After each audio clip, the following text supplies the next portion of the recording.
योग आत्म खोज और परिवर्तन का एक प्राचीन मार्ग। लेकिन अगर इस प्राचीन ज्ञान को आधुनिक साधकों के लिए फिर से परिभाषित किया जाए तो क्या होगा? श्री अरबिंदो की द सिंथेसिस ऑफ योगा हमें योग के विविध पथों को एकीकृत करने की प्रेरणा देती है।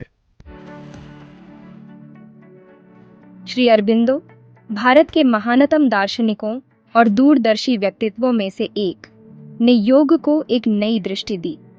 उनकी पुस्तक द सिंथेसिस ऑफ योगा सिर्फ एक ग्रंथ नहीं है, बल्कि यह शारीरिक, मानसिक और आध्यात्मिक आयामों को संतुलित करने का एक मार्गदर्शक है।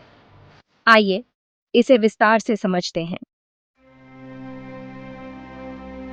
द सिंथेसिस ऑफ योगा का सार है विभिन्न योग पद्धतियों का समन्वय, कर्म योग, भक्ति योग, ज्ञान योग और राजयोग। श्री अरबिंदो का मानना था कि ये सभी पथ एक दूसरे के पूरक हैं और हमें पूर्ण आत्म साक्षात्कार की ओर ले जाते हैं। उदाहरण के लिए, योग ऑन डिवाइन वर्क्स का मतलब है कि आप अपने कार्यों को अहंकार से मुक्त होकर दिव्य को समर्पित करें।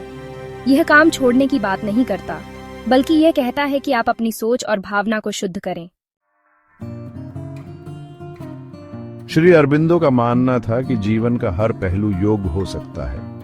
हर क्रिया, हर विचार और हर भावना जब दिव्य चेतना के साथ जोड़ी जाए तो यह आत्म विकास का साधन बन सकती है। सोचिए, आपकी सुबह की यात्रा, आपके काम के संघर्ष और यहाँ तक कि आपके रिश्ते, ये सभी योग के अवसर हैं। यह हमें ध्यान, समर्पण और परिवर्तन का अभ्यास करने का मौका देते हैं।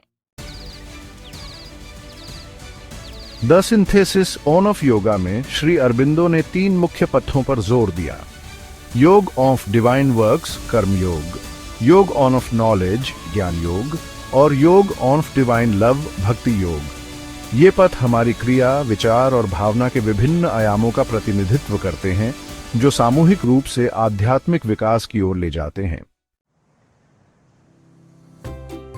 आज की तेज तर्रार दुनिया में द सिंथेसिस ऑफ योगा बेहद प्रासंगिक है। यह हमें अराजकता के बीच शांति पाने और हर अनुभव को आत्म खोज की ओर एक कदम बनाने का तरीका सिखाती है।